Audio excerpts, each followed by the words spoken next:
All right, how's it going? Welcome to Someone Who Isn't Me, episode 30.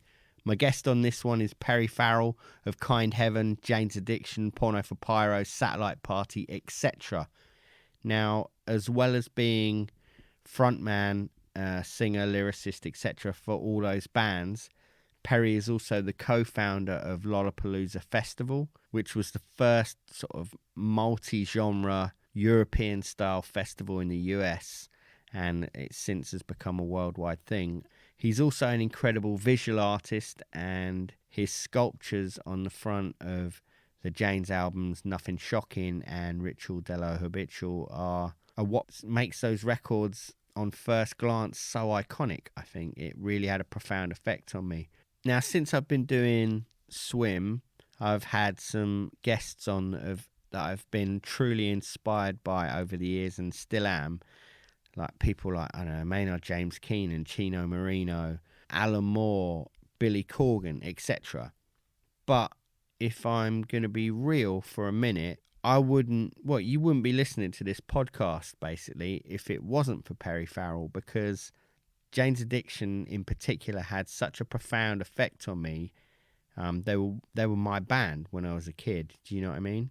And when I first went to see the band A play a gig, with the intention, they'd already asked me if I'd like to join. I remember going to see them play with a couple of mates, and aside from them being really good dudes and us all getting on really well, I wasn't sure whether I wanted to join the band. And I went along, and then also listening to the first record, there's a song called Winter in '96, and it really reminds me of Jane's Addiction. You know, it's been said a bunch of times when that band first started how much singer Jason sounded like a weird cross between Perry Farrell and Sting.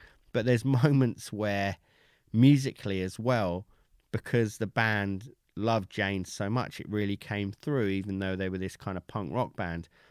And it was what sold it for me. That's what made me join the band. And then when I was in that band, I was in it for 8 years, and there were moments where we really wore the Jane's Addiction influence on our sleeve, to the point where when we recorded one song, we were like, this is too much like Jane's, we'll never get away with it. So we actually called the song Jason's Addiction, as kind of like a get out of jail card. And so when people were like, that really sounds like, we'd be like, yeah, we know, that's why it's called that. And if I hadn't have joined A, I doubt I would have ever have been approached by BBC to host the rock show. And if I hadn't have started working on the rock show for all this time, I doubt I would have started this podcast. So when I say that if it wasn't for Perry Farrell and Dave Navarro and Stephen Perkins and Eric Avery, then then you wouldn't be listening to this podcast. It sounds like an overly dramatic thing, but it's a butterfly effect, isn't it? All things in life are, I guess, to a certain degree.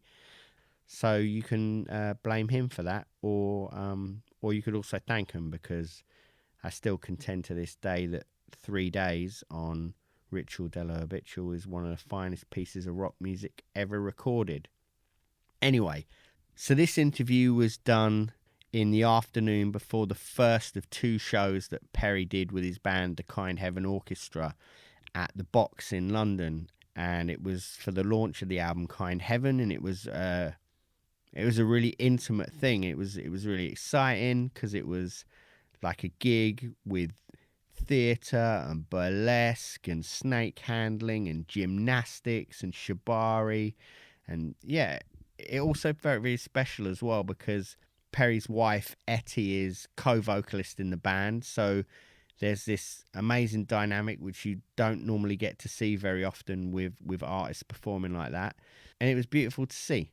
An amazing gig. They played songs from Kind Heaven. They also played a couple of Jane's Addiction songs, Porno for Pyros. And it was just super inclusive, and it was just an amazing vibe. This is Perry Farrell. I feel like we may end up talking about a couple of the things that we spoke about yesterday. Okay. But as this is a separate thing, I hope you don't mind.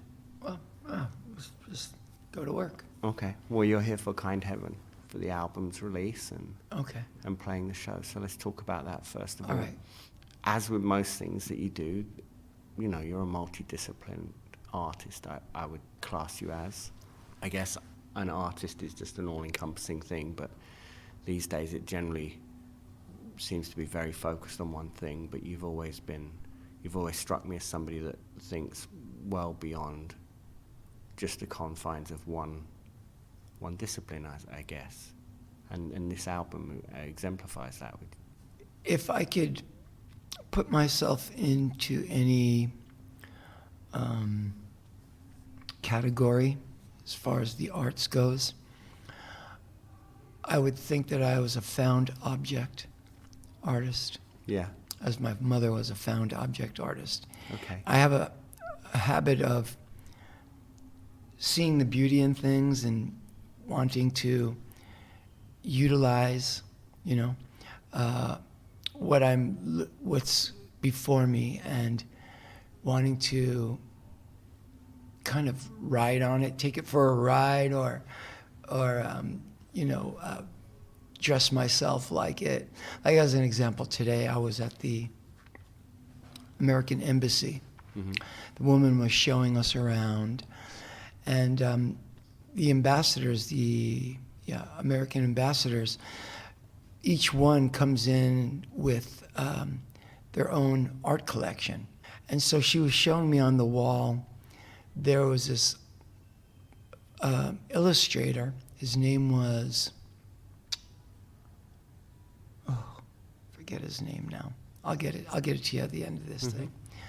But anyway, what he did was he drew, because it was maybe the 1800s, the Native Americans were starting to disappear because, the cavalry was coming by and slaughtering them. And so they were at war with the Native Americans. The United States cavalry was.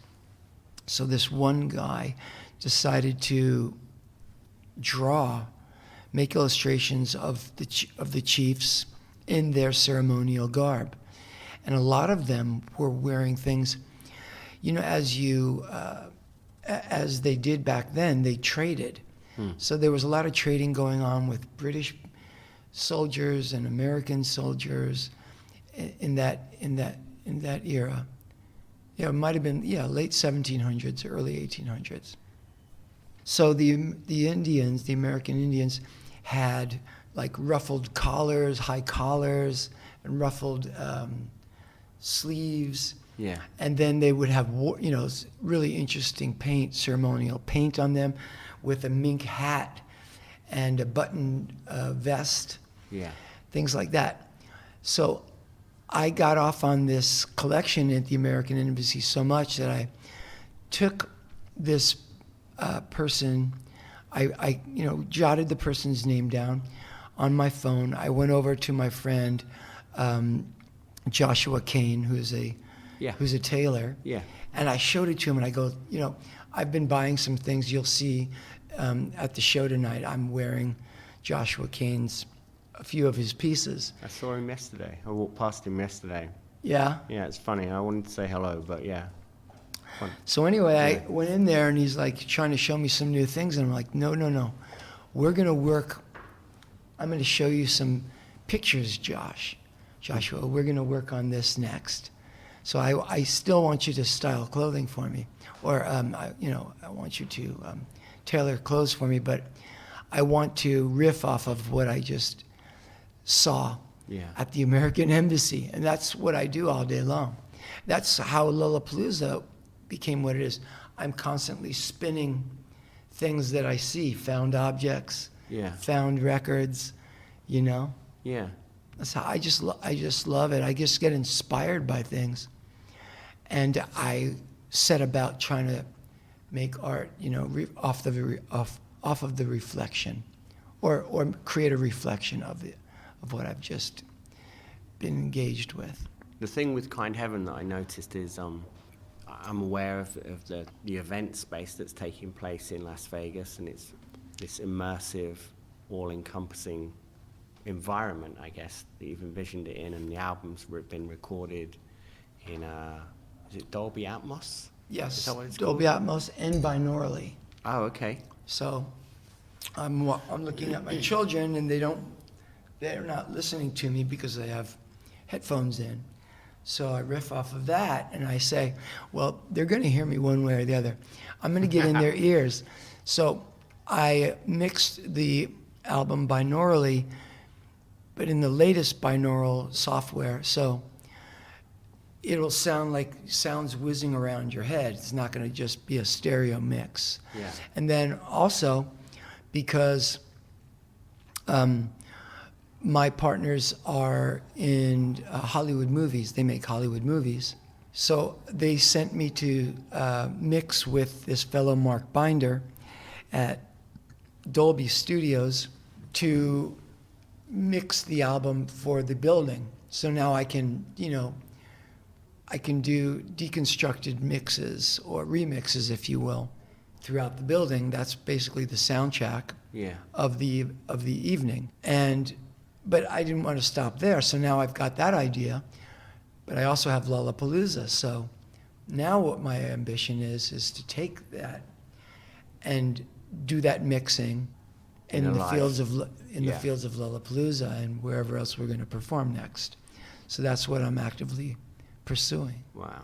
What is it about Southeast Asia that particularly has always been an inspiration for you? Because I was thinking about it. I know that there's, when you were saying about the environment space for Kind Heaven, that a lot of it is going to reflect different aspects of Southeast Asia. Yes, you need a style, right? You need a style. But it could be anything. But is that something? It seems to me that, I was looking back and, you have like Tahitian Moon and Bali Eyes, and it seems like what is it so much about? Why am I drawn? Well, I would tell you the first time I was drawn to the world of Asia was my sister had a doll collection. My mom always wanted her to love, and myself included, she wanted us both to love all races and treat everyone, equally. Yeah.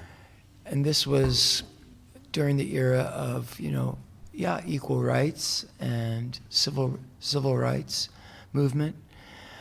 So my sister had this one doll that was in glass. It was a beautiful Asian doll with porcelain. She was made out of porcelain, and she was dressed in, she had a kimono and a beautiful silk outfit on. Yeah. And of all the dolls, I would always stare at that doll. And I thought, that doll is the most amazing doll. That was the one doll that stuck out in my mind. I guess that's why I had an affinity towards Asian women. Yeah, I guess. From that doll, but yeah. And then, but the dream that I had, also, the idea of Thailand. I've never been to Thailand, Me neither. But it's beautiful in my mind because it's decadent, yes, but it's also very powerful in its spirituality and mysticism, like Angkor Wat's, those temples. Yeah. Oh man, Stunning. they are to be respected, and you should be in awe of that location. So it's got this strong sense of magic / religious magic, if you will. I've gone there a few times for surfing. So there's great seas that have some of the best waves in the world there. There's this one location, it's called Uluwatu, which means evil waters in Balinese. I went there to surf, and it was probably as big as this, the ceiling here, which is a good 10 foot, breaking perfectly, and it was gnarly and scary. And there was a temple on this cliff that you could see down. You have to hike down this kind of, gnarly cliff, but you can watch the waves coming in from the temple Uluwatu, and there's monkeys running around this temple. So, you've got this strong, powerful, religious building, ancient temple with monkeys that they're supposed to be holy monkeys. You're not supposed to mess with them, and if they steal your camera, that's your tough luck. Yeah. And then there's these great waves that any surfer, any world-class surfer would just be, have a good, healthy regard for. Yeah. If you ate it, you could get very badly hurt. And then there's women down there that are trying to give you massages and trying to marry you off to the younger ones. So there's a strong sex energy there. So all that has drawn me to Asia, Southeast Asia. And plus, the other thing about it is, too, I see their civilization. Their civilization is a good 5,000 years plus. Same way as, Sumeria. Yeah. Same time period, Yeah. They could very well say original man came out of China. So could Africa claim that, and so could the Sumerian area, which is northern Africa, Egypt. Into Persia. Yeah. Yeah. The Fertile Crescent. Yeah. So I love how I love the demeanor of the people. They're very smart, but they for the most part they keep to themselves, and it's odd. Of all the races, I feel that people make fun of Asian race. They almost feel like, well, we can make fun of Asians. I don't know why that is. Yeah. But in America, as an example, comedians, they'll still make racist jokes occasionally about Asian people. But, they've stopped doing that about black people. Yeah, of course. They don't do it about Jewish people. Yeah. But I don't know, for some reason, they feel that they can kind of do that about Asians, which is odd because they're very, very powerful race, and the sleeping giant. They just don't care to get into it. They're not boisterous or gaudy. They kind of keep everything kind of in. But if you get to know them, they're very sure of themselves. They just don't feel the need to brag or anything like that. So I just like that. That's pretty much the highlights, man. Yeah. I find a very similar thing with India. India. Yeah. Yeah, very bright people. There's a good, strong religious.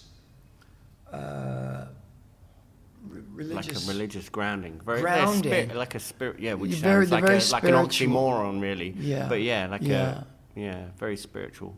Yeah. And but beautiful. Yeah. Yeah. Yeah, it's- I've studied. I've studied.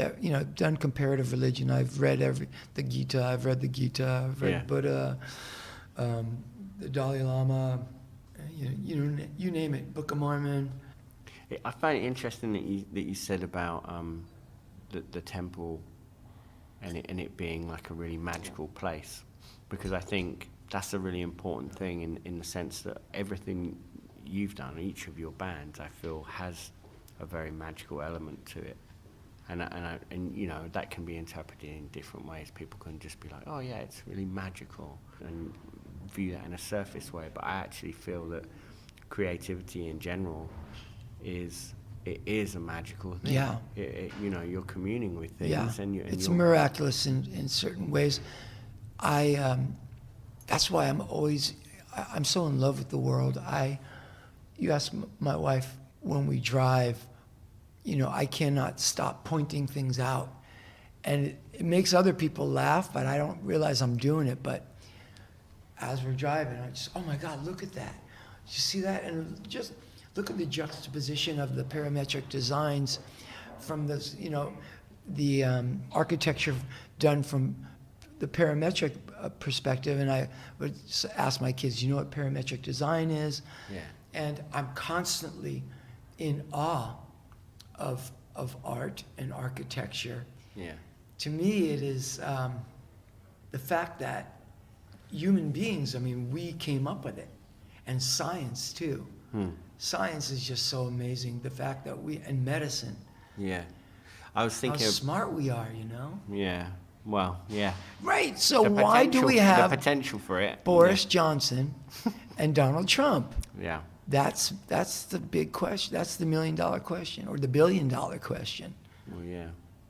How did that happen? We're so smart. And really, that's what I'm about discussing these days. I give everybody the benefit of the doubt. I consider people all to be my brothers and sisters. I don't think anybody's ever really against me. And I almost can't understand. I almost live life precariously because I don't understand the true danger of things. I don't understand the true hatred that's being aimed at me at times, you know? Yeah. Because but then that's a magical worldview, isn't it? And I think that to be able to live that way is quite a gift, because then you can make very pure art. But at the same time, yeah, it can also be quite a scary way to live, I can imagine. Well, I'm not sure I understand. The way I live, you're thinking it could be scary? No, not for yourself. Or it could be potentially dangerous, because I am willing to talk to anybody. Like I would talk to an Islamic extremist like that tomorrow and try to get something going. Yeah. Yeah, do you think that's the problem, though? Because most people aren't prepared to do that. Yeah, I think, here's what I think. Somebody was on BBC yesterday speaking. It was a woman. She was an Indian woman. She was a psychologist, and she was talking about why we're in the position we are with global warming. And she said, she came from the angle of psychology. She says that mankind, as we develop our psychology, we're not prepared for this issue of global warming. The industrial age hit, and it's only 200 years old, but we have not adapted our consciousness. We are not conscious enough to adapt to the change that we must make. And we must make them by 2050 or we're sunk. Yeah. And we're looking really to do them by 2030, right? But we're far behind psychologically. Yeah. I mean, you know, you have Donald Trump, you know, for whatever you want to say about him. I think he truly does not get it. He's not there yet. Yeah. He truly does not think that there's that much of a rush. Or if he does, he's just playing us because he's making deals with oil companies. Yeah. Those are his buddies, and they're going to, you know, you're going to have these guys come in, and they are going to pay him off for shutting down the sanctions and the rules that we have, you know, pinning the oil company down from further destroying the world. Yeah. And he's just like, it's not that bad. You know, whatever. He wants to make his money now. He knows his time is up. Yeah. Well, that's the thing, isn't it? With most of the people that are in the situation, to actually be able to make a true change. You know, as you were saying yesterday, right? We can let these people know that we need to make a change, and that we're not prepared to stand for it. We can't. We can't. I mean, like, you know, it's going to come down to, if you have to arrest us, arrest us. But that is never going to change the facts that we are screwing things up royally. Yeah. You can try to put your hand over my mouth all you want, but the word is out, and the proof is in the pudding. We're sweating our asses off. Yeah. Yeah, but then that's it, isn't it? It's all those little incremental ways that it's top. It's like, oh, it's going to be 2 degrees hotter, and it, you know, to most people they're like, well, that sounds great. No, I heard that it's going to now it's 3 degrees. Yeah. it's exponentially growing. The more we don't act, it exponentially is like, okay, because you haven't learned your lesson, now it's going to be worse on you. Now it's going to be worse and worse and worse. And it's like one of those things, it's like a body that has a knot, right? And it needs a massage. But so it ignores the fact. And so the body, to compensate, now you have two knots. Yeah. Because your body's compensating, the muscles are compensating. And these knots are just going knot upon knot upon knot until you're almost going to need an operation now, which is the last thing you should ever think to do, to undo this, because now your spine is twisting. And that's where we're at, where it's getting so bad that I don't know if we can. I mean, we can stop it if we do it in the next 5 years. That's why I'm saying we got to vote these guys out now. This is the thing. I was thinking about this the other day when there was the fire at Notre Dame, right? Which was a tragedy because obviously it's an incredible, beautiful building, and it's a testament to the things that we can make right now, regardless of when it was first built. Right. It's this beautiful edifice to everything that we can achieve, right?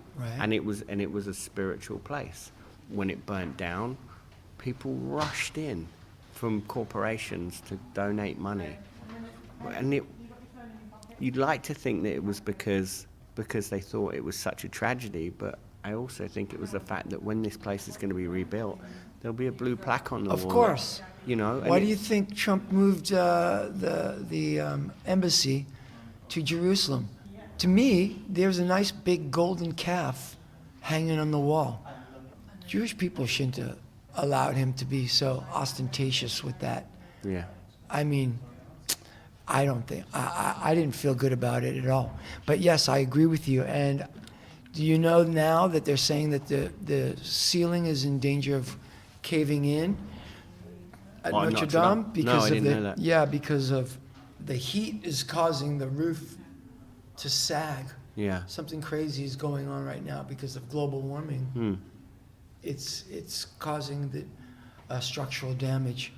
But my point was that in that short space of time, the amount of money that was sort of bequeathed to rebuild it, it's like they could easily, that same amount of money could have cleaned up half of the garbage dump that's floating in the ocean. So you see, it's possible, exactly. Yeah. Right. But no one's going to get a plaque floating in the ocean, are they? Right. And especially when half those companies are tied in with. Right. You raise a very good point. Most people, that's how they operate.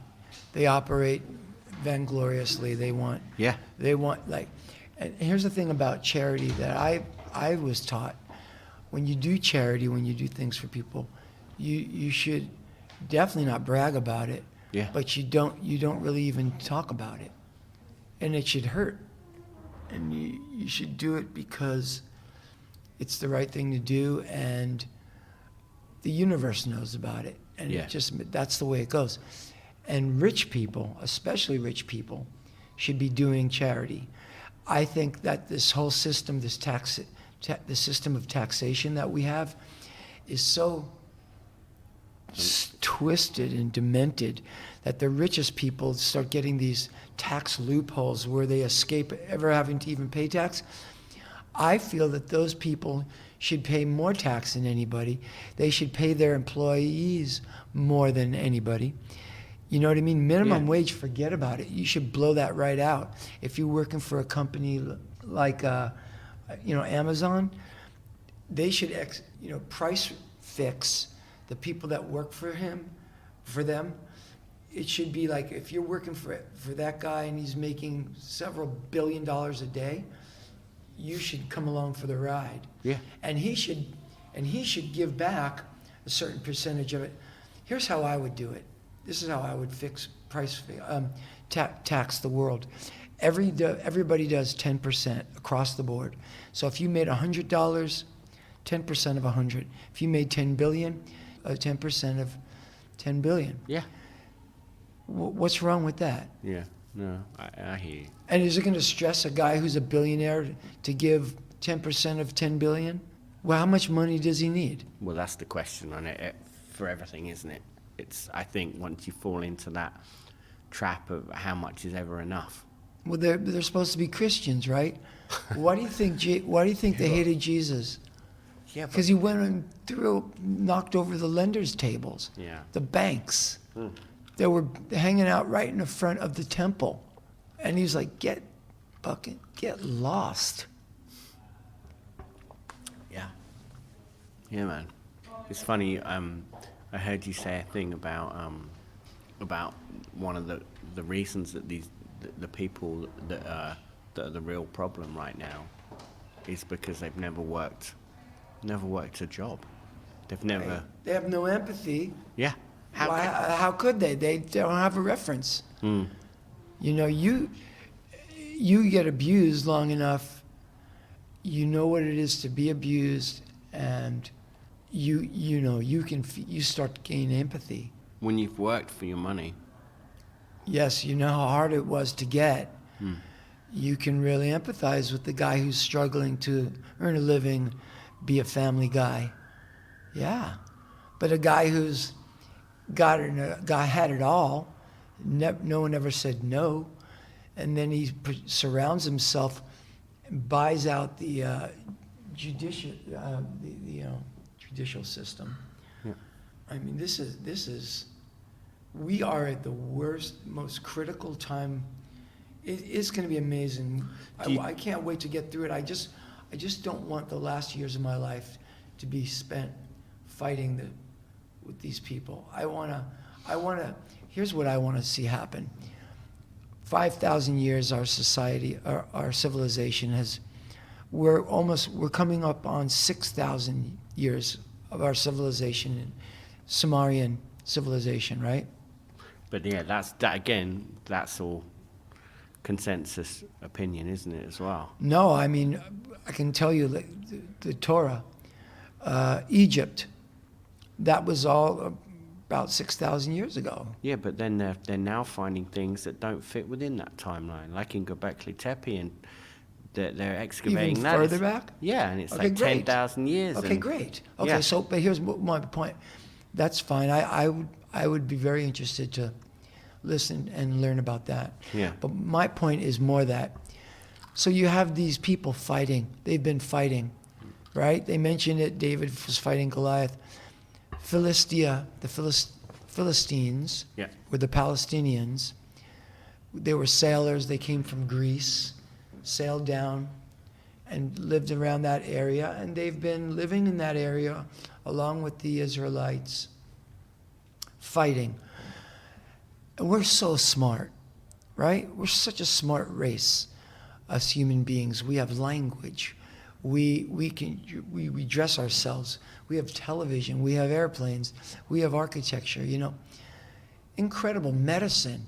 We put cameras down into veins, Yeah. and can go through veins to discover diseases and clear out arteries, right? So that Mick Jagger can go do another tour. Yeah. But we cannot solve two neighbors fighting each other. And I would love to see in my lifetime, because I really feel we're all capable of it. Don't you? We're all capable of it. I mean, Yeah, I think I have not met a person that I honestly have never met a person that I didn't think could kind of like come to his senses. Yeah. A lot of people would say that's idealism, though, wouldn't they? I agree with you personally, but yeah, it is such a tough one, man, because it seems like there's so much everybody, well, I was going to say invested, and that's quite literally it, but they've invested so much in making sure that doesn't happen. Well, I just see good in people. I don't know. That's what it is. Yeah. Like, I like to, a redneck. I just look at him going, man, look at this handsome, rugged dude. And he's just like a man of the earth. Works with his hands or works with animals. Could be a farmer. Could be a cowboy. I don't see a guy who's a slave owner. slave owner or a racist, you know. Yeah, because And that's it always surprises me. Yeah, because they're all things that are taught, aren't they? Huh? No one's born Right. of the opinion that they're going to be better than whoever's in the Right. crib next to them. Right. You know. And that's how it needs to change, I think. But then it seems to me, you know, I'm a father. I've got 2 kids, and I see that. I was going to start singing "The Children Are Our Future," but the thing is, you know, it seems like Well, these days they're what's coming. They're coming through, and kids aren't.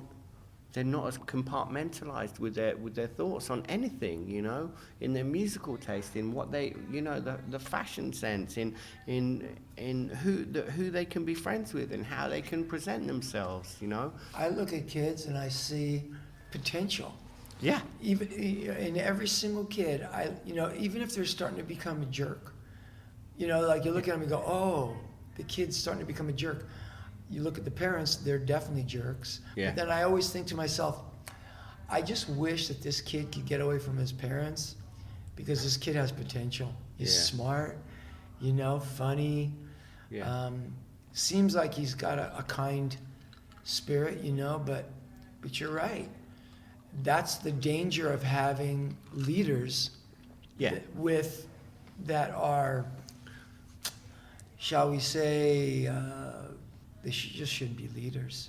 Yeah. These people that are Narrow worldviews. Yeah. How can you lead the world when you've got a narrow worldview? Right.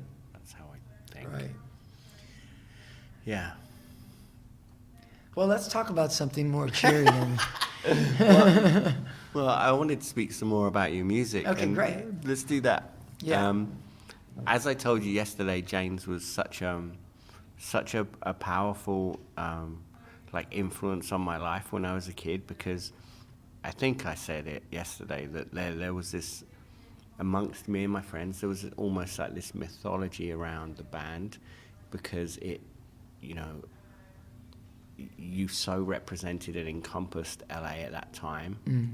And it was presented in such an artful way, but that was the other side of the planet to me. But not just that in distance, it was another world.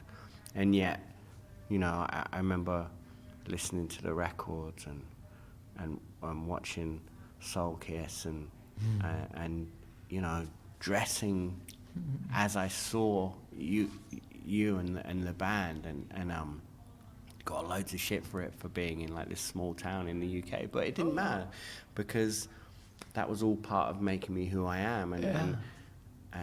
Kind of feels good to stand out when you feel like there's a movement. Yeah. Underfoot, you know. Yeah, and that's the thing with any kind of subculture, isn't it? I think the thing is that people gravitate towards the ones that resonate most with them, and your band was that for me. Oh, thank you.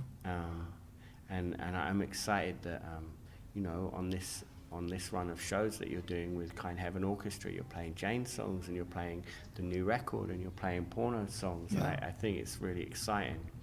Do you kind of differentiate between all these things, or is it all just part of the same thing for you? Yeah, Do you know what I mean trying to say? Yeah, I like to. It's like a closet filled with clothing. Yeah. And I don't like the idea necessarily of getting rid of the clothes, because, you know, Yeah. the style will come back around. And what I like to do is just, every piece is a good piece. And then you can, if you're in a rush, you can throw on anything. Yeah. And that's what I like to do musically, you know. I just pack my bags with all the music that we've made, and I always count my lucky stars that I could have affected people in my life so that they actually were affected the way I'm affected by the great architecture that I see, or the great, you know, style of people. Yeah. Great inventions. When people come up and say, you know, I just want to tell you that you've affected my life. Yeah. That's I quite a think trip, like it's right? almost it's almost, in my mind, it almost feels like it's impossible to do. You know what I mean? It's so difficult to actually make music that is heard by the world and that they love, and when I mean love, that they will accept in their heart. Yeah. Because when you're making it, that's never the... Well, you don't know if it's possible. Yeah. That's why I'm saying it always amazes me and astounds me that people would be affected by it, because music is very it is very medicinal to me. You can give somebody a song and it can make them sick. It can make them sick by how aggressive it is. It could also make them sick how lame and uncreative and unartistic it is. In other words, like some of the pop that I would hear sometimes actually makes me sick because it tries my patience, and it makes me feel like, do they think that I'm an idiot? And that hurts. It literally hurts my being. Some bad music, right? On the other hand, great music can inspire you to change your whole life and outlook. It's magical. Become a different person and raise your spirits, raise your intellect. So, not that I shoot for that, because it's something you almost can't shoot for. You just have to do your thing, and that's just the result. It's kind of like charity. Yeah. You're not supposed to boast about it, you know what I mean? Yeah. If it happens, you just know that it was a good thing that happened. Yeah. Yeah, that's perfect. Yeah. Do you know what I was thinking about the other day when I first was listening to the record? It was when I got to Snakes Have Many Hips. That's the track title, isn't it? I'm so bad with song titles. Snakes Have Many Hips, yeah. Okay. And the vibe of it, it instantly made me think back to sitting in my parents' house watching the VHS when you're describing Jane's and you said, I'm not gonna, I won't get the quote right, but I believe you said it's like, I would describe us as being like Duke Ellington meets the Bad Brains. Yeah. And it's funny because when I was listening to that song, it had such a feeling of like those old, like the old big band leader. I love 1940s era. Yeah. Kansas City, New Orleans, New York, Chicago. Yeah. That period is when jazz was first being formed, Charlie Parker, Yeah. Duke Ellington, Count Basie, and Yeah. Lester Young, list goes on and on and on. But those cats, the way they went about being a musician is what I'm aspiring toward in this group, and for the rest of my life, I want to be known as a great musician. Yeah. Oh, well, I don't think you need to worry about that. Well, I think that box has definitely been ticked. Well, thank several you. times over. But yeah. in my mind, I still have, still a few years to go. Yeah. Yeah. Of course. But that's because you're an artist and you should never rest on those things. Right. But yeah, I found it funny that it just seemed like it had almost come full circle to from an outside perspective, that was still a driving force. For sure. Yeah, more than ever. Yeah. I'm reading a book now. Mr. Crouch, I believe his name is Lester Crouch. Uh-huh. He's a jazz writer. Okay. He only writes about jazz. Yeah, I think his last name is Crouch for sure. Stanley Crouch. Okay. Do you know? No. You've got to read his I'll check it out. His novels. This one is about Charlie Parker and his whole life.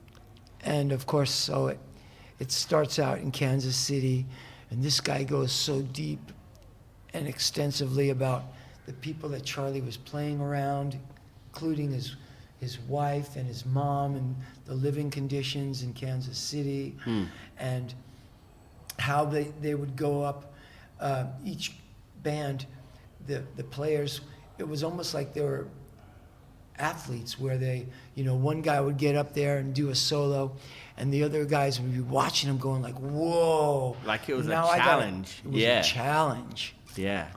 And they spent their whole life, hours and hours, just honing their craft until they became what they were, which is they created jazz, which is this amazing art form that, yes, you need to know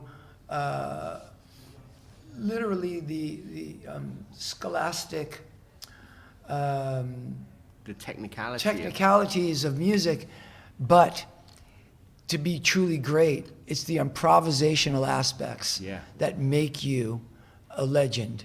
Yeah. And make you,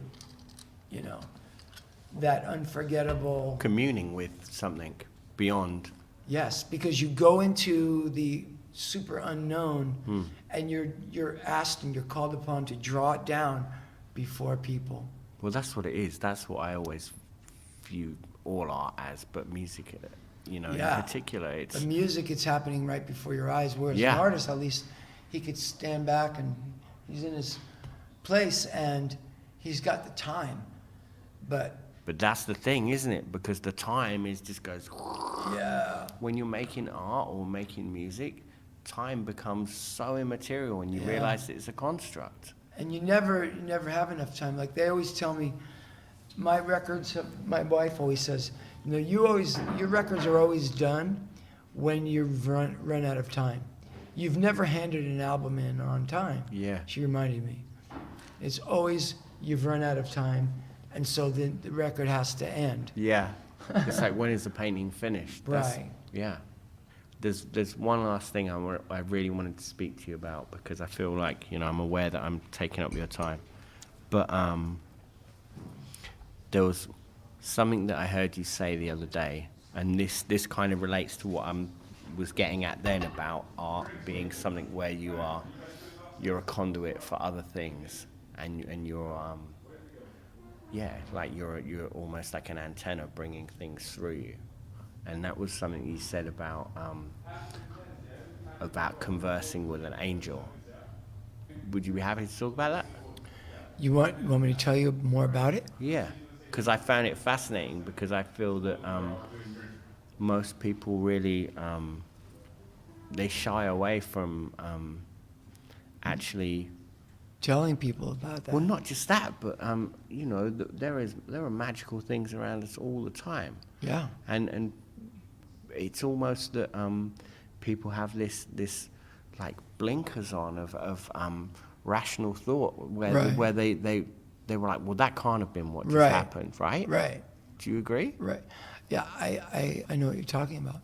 Well, so this happened in 1994, and I didn't really talk about it, but to my closest, my dearest, my family, I called my sister the next day, and I called my brother the next day. I hadn't spoken to them in years. And I've always felt like, I shouldn't really talk about it because people already think I'm strange, and then they'll think that I'm... Does that matter, though? Well, now it doesn't matter. I've kind of come to... I've come to believing that you should not be ashamed, or you shouldn't be shy about talking about things like that, because they probably happened because they wanted me to talk about it. Yeah. And by me not talking about it... You're almost not fulfilling the... Yeah, I'm not fulfilling what they would like me to fulfill, which is, I think what they wanted me to do is to tell people that dimension exists, because it in the end helped me. It helped me, although it's taken me all this time to feel comfortable and to tell people about it and actually make art with it. Yeah. But up until now, it was something I would forget And then I'd remember and I would go like, wow, I just couldn't block it out of my mind. But if you want me to tell you more of what happened, Yeah, like a please little do. bit more about the details. So I was living in Venice Beach with this young girl and her son. And yes, we were really into drugs. I was almost at my worst. I was, speedball addict. And I was in Porno for Pyros. And she was a very strange girl. Her family, her father had molested her with her mother at a very young age. And then her stepfather was a dentist. And he was really, they were all doing drugs in the house, and I think they were having incestuous relationships. And she was not right. I mean, you can imagine if you're a little child and you're molested by your parents. So she would tell me often, like, she was having sex with somebody that we'd met.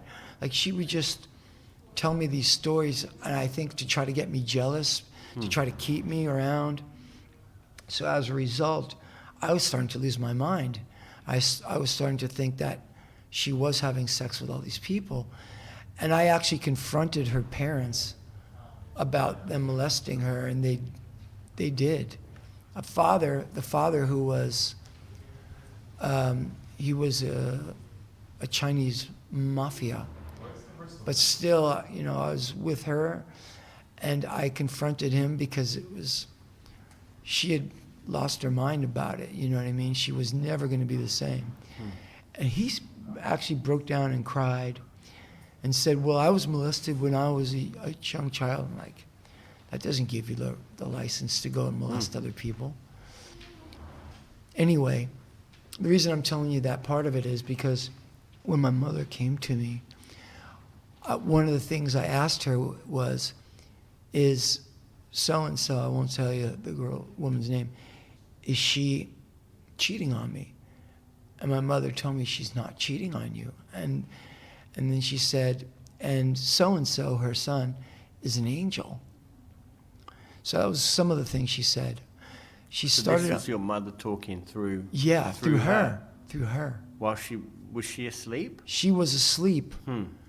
And then she sat up, and she'd never met my mother. Obviously, my mother died in around the same year as Kennedy and Martin Luther King, around that period.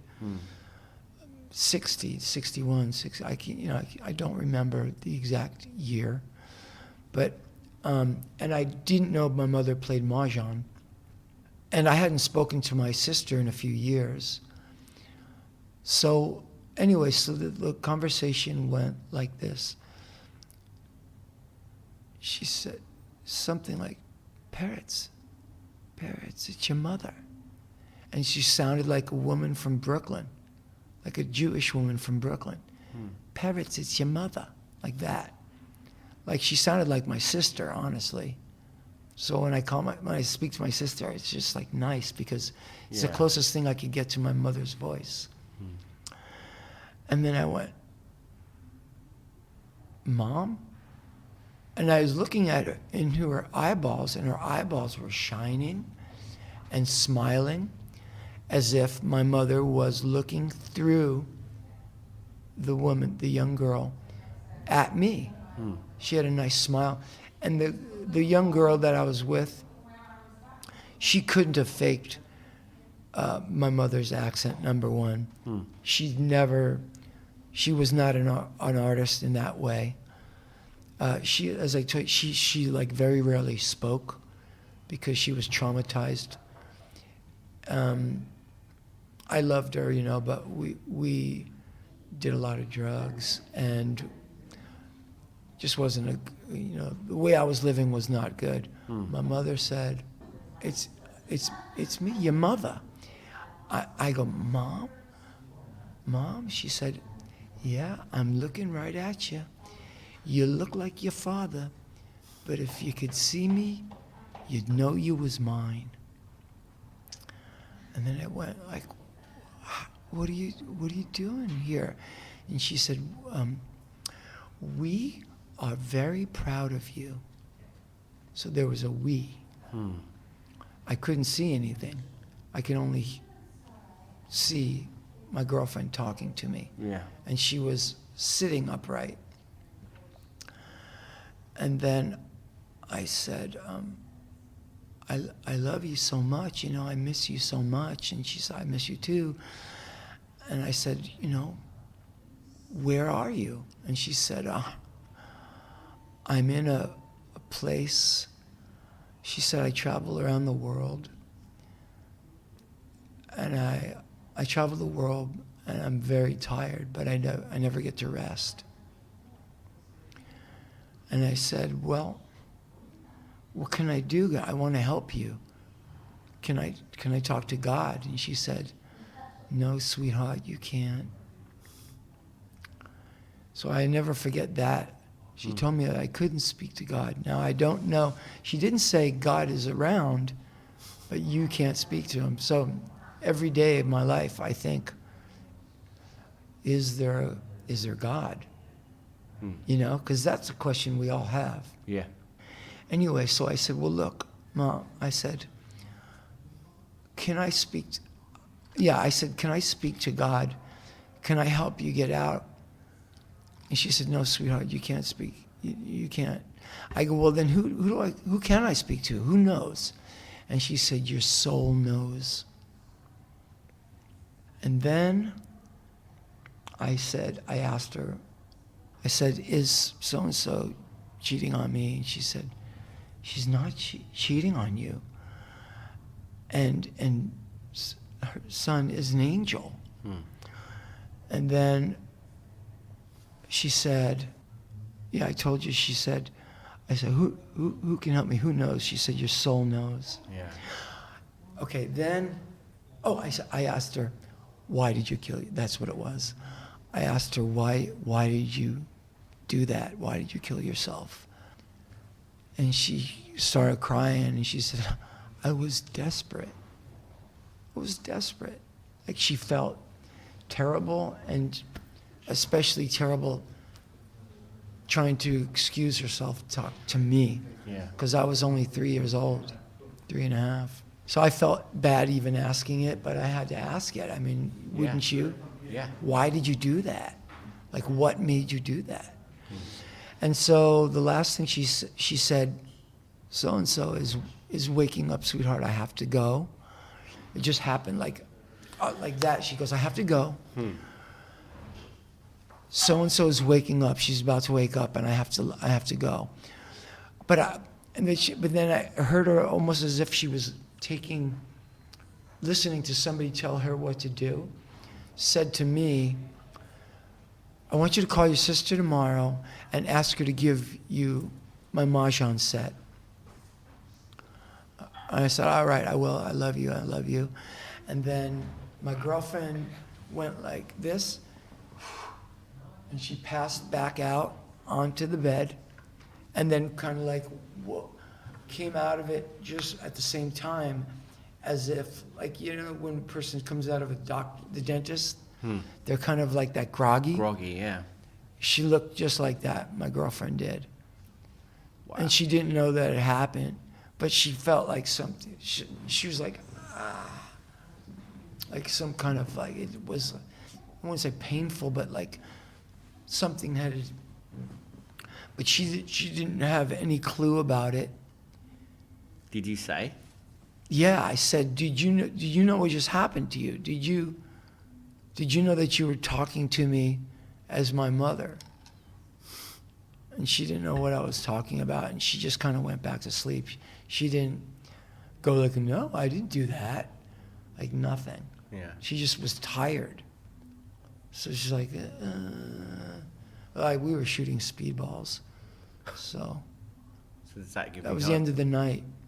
Well, you know, the thing was, she said, we are very proud of you. And I had to think about that. Why would she say that? Yeah. could they go back and forth through time? In other words, is time not what we are locked into? The time that we're locked into, space and time continuum. That's just how we perceive it. Exactly. They can go quicker and slower and back and forth, almost as if, like, as we're going through time, they can maybe speed ahead. Yeah, because we view it as a linear thing, Right. But we're not in their dimension. So this is where I get all how I see the world today is from that time. Amazing. Yeah. Thanks, man. Yeah. Really enjoyed that. Thank you. That's a great place to finish. Yeah.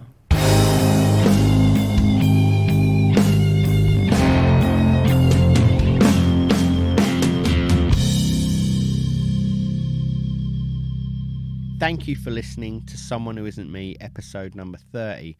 Thank you to Perry, also to Andy Hipkiss for helping sort that out. Also, big up Emma for reintroducing us. It was a pleasure to sit down with Perry 2 days in a row, because previously, the day before, he'd been into Radio 1 and recorded a feature for The Rock Show, which was brilliant. Yeah, I felt like I've broken through now. Like, we'd met before and done interviews, but now, I don't know. I think it's these podcasts which really feel like I can make a connection with people. So it was a beautiful thing to experience. You should check out the album by Perry Farrell called Kind Heaven.